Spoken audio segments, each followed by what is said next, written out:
வளையல் நல்லா இருக்கு. நல்லா இருக்கா? எவ்வளவு? ம், கல்யாணத்துக்கு போட்டதா? ம். ஒன்னொன்னும் ஒரு சவரன் இருக்கும். ம். செமையா இருக்கு.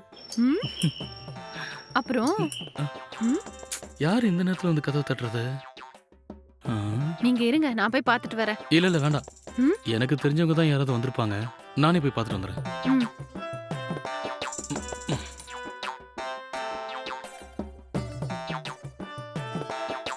யாருங்க நீங்க? ஏங்க உங்க பேரு தினேஷா? ஆ, ஆமா தினேஷ் தான். நீங்க யாரு? நான் சுபாஷினியோட ஹஸ்பண்டுங்க.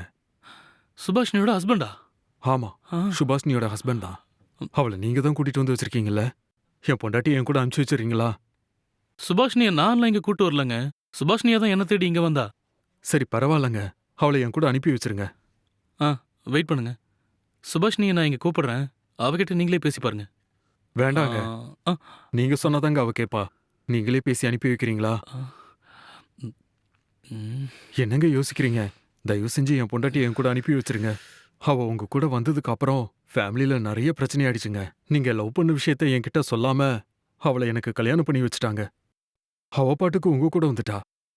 இந்த விஷயம் எங்க வீட்ல தெரிஞ்சு எங்க வீடே ரணகலமா இருக்குங்க. சரி வெயிட் பண்ணுங்க. நான் சுபாஷினி இங்க கூப்பிடுறேன். பேசி பார்க்கலாம். ஆ, சுபாஷினி,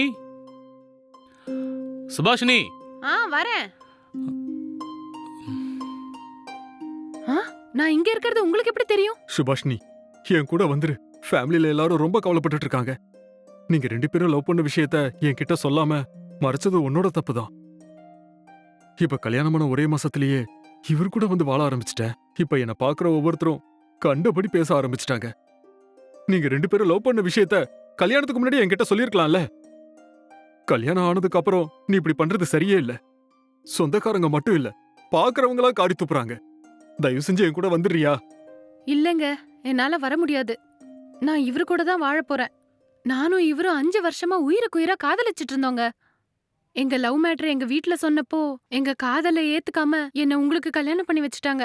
மனசுக்குள்ள இவரை வச்சுக்கிட்டு உங்க கூட வாழறது தப்புன்னு தோணுச்சு. அதனாலதான் நான் இவர் கூடயே வாழலான்னு இவரை தேடி வந்துட்டேன். நான் உங்களுக்கு டைவர்ஸ் பேப்பர் சைன் பண்ணி தரேன். நீங்க என்ன மறந்துட்டு வேற ஒரு நல்ல பொண்ணா பார்த்து கல்யாணம் பண்ணி சந்தோஷமா வாழுங்க. அதுதான் நம்ம 2 பேருக்கும் நல்லது. நீ சொல்றதெல்லாம் சரிதான். இத கல்யாணத்துக்கு முன்னாடியே சொல்லிருக்கலாம்ல. இப்படி ஓடி வந்து ஏன் ஏமானத்தை வாங்கணும்? நீங்க செஞ்ச தப்புக்கு நான் ஏன் தண்டனை அனுபவிக்கணும்? இங்க பாருங்க, நடந்தது ஏதோ நடந்து போச்சு. உங்களை கல்யாணம் பண்ணிக்கலன்னா எங்க அப்பா அம்மா செத்துருவேன்னு பயம்படுத்துனாங்க.